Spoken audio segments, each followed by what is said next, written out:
Hello दोस्तों, welcome back to our channel Zindagi welcome. तो आज के इस वीडियो में मैं आपके साथ शेयर करने वाली हूँ 10 इम्पॉर्टेंट एंड बहुत ही अमेजिंग किचन टिप्स जो आपका काम भी काफ़ी आसान कर देंगी। एंड वो टाइम सेविंग है, मनी सेविंग है, आपका पैसा इवन बचने ही वाला है, कुछ भी इसमें पैसे वैसे भी खर्च नहीं होने वाले हैं। सो चलिए फटाफट से वीडियो स्टार्ट करते हैं। सो टिप नंबर 1 है, इस तरह के प्लास्टिक बैग्स तो हम सबके घर पे होते हैं, छोटे मोटे पॉलीथीन जो सब्जी या फ्रूट्स वगैरह के साथ घर पे आ जाते हैं, लेकिन इनको हम सही से रख नहीं पाते हैं और ये जब ढूंढते हैं तब मिलते भी नहीं है। तो आपको क्या करना है ना, एक इस तरह का बैग लेना है। पेपर बैग आप लेंगे जो स्ट्रॉन्ग होता है तो अच्छा रहेगा। और ऐसे कोई भी कटोरी ले लीजिए, उसमें छोटा सा राउंड आप बना दीजिए। मैं यहाँ पे नाइफ यूज़ कर रही हूँ और उस कटोरी की शेप का ही आप एक छोटा सा राउंड यहाँ पे कट कर लीजिए। पहले नाइफ यूज़ कर लीजिए थोड़ा सा कट करने के लिए, बाद में आप सिजर से उसको कट कर सकते हैं।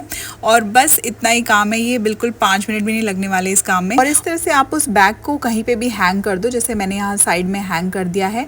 और इस जगह से आप जितना प्लास्टिक बैग निकालना चाहते हो उतने ही निकलेंगे और यहाँ वहाँ गुम भी नहीं होंगे, बिखरेंगे भी नहीं। तो चलिए टिप नंबर 2 की बात कर लेते हैं। मैं ना ये काम पहले नहीं किया करती थी, but pre planning for the meals बहुत ही इंपॉर्टेंट काम है। और अगर आप ये अपने किचन में कर लेंगे ना, तो सच में आपके सारे काम काफ़ी आसान हो जाएंगे।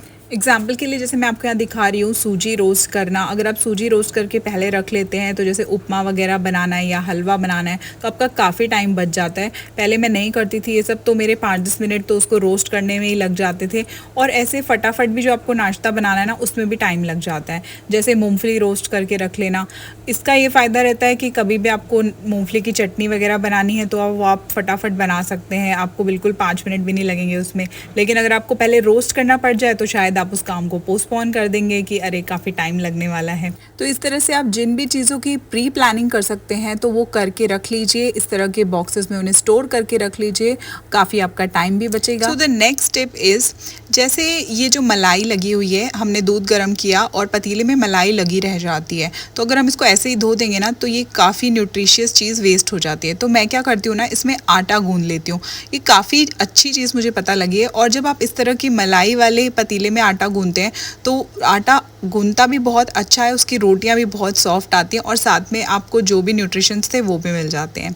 नेक्स्ट टिप की बात कर लेते हैं। जैसे कि हमारे घर में ऐसे बॉक्सेस आते रहते हैं, हम कुछ पार्सल मंगाते हैं खाने पीने का, तो ऐसे बॉक्स आते हैं, तो उन्हें आप फेंकिए मत। इवन आप उनको छोटी मोटी चीज़ों की स्टोरेज के लिए यूज़ कर सकते हैं। जैसे ये एक बॉक्स आया था जिसमें हम कुछ खाने का सामान लेके आए थे, तो खाना ख़त्म हो गया उसका, तो अब इसको मैं एज ए यूज़ कर रही हूँ मिर्ची वगैरह रखने के लिए। टिश्यू पेपर नीचे बिछा लीजिए और उसके ऊपर आप इस तरह से मिर्चियाँ रख दो या धनिया पत्ता वगैरह कुछ भी आप रख सकते हो।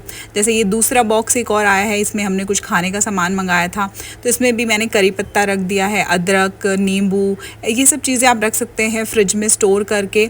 इससे ये सब चीज़ें ख़राब भी नहीं होंगी और आपका बॉक्स भी यूज़ हो जाएगा। तो नेक्स्ट टाइम आप इस तरह के छोटे हो या बड़े हो बॉक्स, इनको फेंकिएगा मत, इवन इनको रखिए और ये आपके काफ़ी काम आने वाले हैं। जैसे ये छोटा सा बॉक्स है, ये मैंने ऑर्गेनो या चिली फ्लेक्स वगैरह जो डोमिनोज पिज़्ज़ा वगैरह के साथ आते हैं, तो वो सब मैंने रख दिया इसमें। तो ऐसी कुछ सब्जियां हो गई, जैसे आलू प्याज हो गए, तो इनको हम लोग रोज़ रोज़ तो लाते नहीं है, एक बार ही हफ्ते की सब्जी हमें लेके आनी पड़ती है। लेकिन कई बार ये इस तरह की चीज़ें ना ख़राब होने लग जाती हैं। लेकिन इन सबको ख़राब होने से बचाने के लिए एक बहुत ही अमेजिंग सी और ईजी सी टिप है। आपको बस कुछ नहीं करना है, एक न्यूज़पेपर लेना है और उसको पहले तो कुछ पार्ट बना के और उसका छोटे छोटे पीसेस में कट कर देना है। आपने नोटिस किया होगा जब शॉप पे हम जाते हैं तो अगर किसी कार्टन में सब्जी या फ्रूट्स रखे रहते हैं तो उनके बीच में ना न्यूज़पेपर्स के टुकड़े रखे होते हैं। आपने कभी सोचा है कि वो सब क्यों रखे होते हैं? ताकि वो जो चीज़ें हैं, फ्रूट्स हैं या वेजिटेबल्स हैं, तो वो आपस में टच ना हो, इसलिए उनके बीच में ऐसे छोटे छोटे न्यूज़पेपर्स रख देते हैं ताकि वो ख़राब ना हो और लंबे टाइम तक चलें। तो मैं हमेशा इस तरह से स्टोर करती हूँ इनको, नीचे भी न्यूज़पेपर बिछा देती हूँ और उनके साइड में भी ऐसे पीसेस अब मैं कट करके रखने लगी हूँ, तो वो और लंबे टाइम तक चलते हैं। सो जो नेक्स्ट टिप है वो है इस टूटे हुए सिरेमिक कॉफ़ी मग को लेके। ये मेरे हस्बैंड ने मुझे गिफ्ट किया था, लेकिन ये टूट गया था कुछ दिन पहले, लेकिन मुझे इसे फेंकना नहीं था क्योंकि ये मेरे हस्बैंड ने गिफ्ट किया था। तो मैंने क्या किया, इसको फेविक्विक से चिपका दिया और इस तरह से इसको स्पून स्टैंड बना लिया। अब ऐसे फेविक्विक से चिपकाए हुए मग में आप चाय या कॉफ़ी तो पीना पसंद करेंगे नहीं, और वो मैं भी नहीं चाहती थी, लेकिन मैं उसे फेंकना भी नहीं चाहती थी, इसलिए मैंने उसको एज अ स्टैंड बना लिया। तो जैसे इसमें स्पून रख सकते हैं या सिजर, नाइफ, ऐसी ऐसी चीज़ें रख सकते हैं। तो इससे क्या, ये दिखने में भी अच्छा लगता है और वो यूज़ भी हो जाता है। तो नेक्स्ट टिप की बात कर लेते हैं। जैसे हम बैंगन का भरता तो हम सभी अपने अपने घर पे बनाते हैं। लेकिन आपको क्या करना है ना, भरता बनाने के लिए जब आपको बैंगन गैस पे रखना है तो उससे पहले आप थोड़ा सा सरसों का तेल उस पे पूरे पे लगा लीजिए।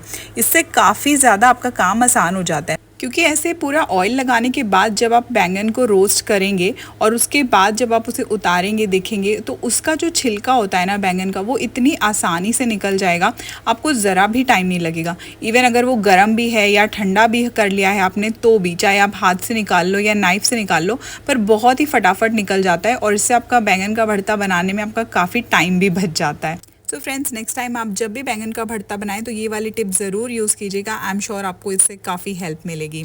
टिप नंबर 8 भी बैंगन से रिलेटेड है, लेकिन ये मैं आपको बताऊंगी जो छोटे वाले बैंगन आते हैं, इनकी ये जो हैंडल होता है ना, जिसको हम वैसे ही कचरे में फेंक देते हैं, एक्चुअली ये काफ़ी काम का यूज़ हो सकता है आप लोगों के लिए। कुछ नहीं करना है, आपको प्लेन इसे कट करना है और इस तरह से आप उसको जैसे तवे पर घी लगाते हैं डोसा बनाने के लिए या ऑमलेट बनाने के लिए, तो आप इसको यूज़ कर सकते हैं। अब जो नेक्स्ट जो टिप है वो तो हम सब के लिए ही बहुत ही हमारा खाने का जो टाइम है वो बचाने वाली है, काफ़ी आसान करने वाली है काम, क्योंकि लहसुन छीलने में, उसको पील ऑफ करने में हम सबको ही काफ़ी टाइम लगता है। लेकिन अब मुझे बिल्कुल टाइम नहीं लगता, क्योंकि अब मैं काफ़ी सारा लहसुन एक साथ ही लेती हूँ और इस तरह से एक पतीले में पानी गर्म करती हूँ। जब पानी अच्छा सा गर्म हो जाता है तो वो सारी लहसुन की कलियाँ उसमें एक साथ डाल देती हूँ और बस जैसे गरम गरम ही रहता है ना जब, तो तभी उस लहसुन को सब निकाल के, और इतने अच्छी तरह से उनका सबका छिलका ऐसे निकल जाता है, इतनी आसानी से पील ऑफ हो जाता है। और ऐसे ना आप उसको सारे को स्टोर करके भी रख सकते हो। काफ़ी सारा लहसुन मतलब एक साथ ऐसे छील के और स्टोर करके फ्रिज में आराम से रख सकते हो, काफ़ी दिन वो चल जाएगा। तो अब जब आप नेक्स्ट टाइम कभी भी सब्जी बनाओगे या कुछ भी बनाओगे तो आपको लहसुन छीलने में एटलीस्ट टाइम वेस्ट नहीं होगा बिल्कुल भी, और ना ही आपके हाथ दर्द होंगे। चलिए अब लास्ट टिप में किचन की कुछ साफ़ सफाई से रिलेटेड बात कर लेते हैं। तो ये जो हमारा सिंक होता है ना, इसको आप नेक्स्ट टाइम ऐसे कोलगेट से साफ़ करके ज़रूर देखिएगा। सिंक या टैप जो भी होती है किचन में, वो इतने अच्छे से साफ़ हो जाती है, चमक जाती है। ये बर्तन धोने वाले स्क्रब पे ही आप थोड़ी सी कोलगेट लगा लो और उसके बाद आप इस तरह से पूरा सिंक, उसके अंदर वाला एरिया भी और टैप्स भी इवन अच्छे से सबको स्क्रब कर लो और बस थोड़ी देर उसको रखो 5 मिनट के लिए, और बाद में जब आप उसको धोओगे देखोगे पानी से एकदम वॉश करके, इतना अच्छा ये सब कुछ चमक जाता है ना, आप देखोगे तो बस हैरान ही रह जाओगे। तो नेक्स्ट टाइम आप जब भी साफ़ करो तो हफ्ते 2 हफ्ते में एक बार आप ऐसे कोलगेट से साफ़ करके देखिएगा, आपको काफ़ी अच्छे रिजल्ट्स मिलेंगे। चलिए दोस्तों, आई होप आपको आज की वीडियो पसंद आई होंगी। कमेंट्स करके ज़रूर बताइएगा आपको कौन सी टिप अच्छी लगी और कौन सी आपने पहले से ही देखी हुई थी और पहले से ही आपको पता था। तो मिलते हैं आपसे नेक्स्ट वीडियो में। चैनल सब्सक्राइब नहीं किया है तो ज़रूर कर लीजिएगा। Bye bye guys, take care.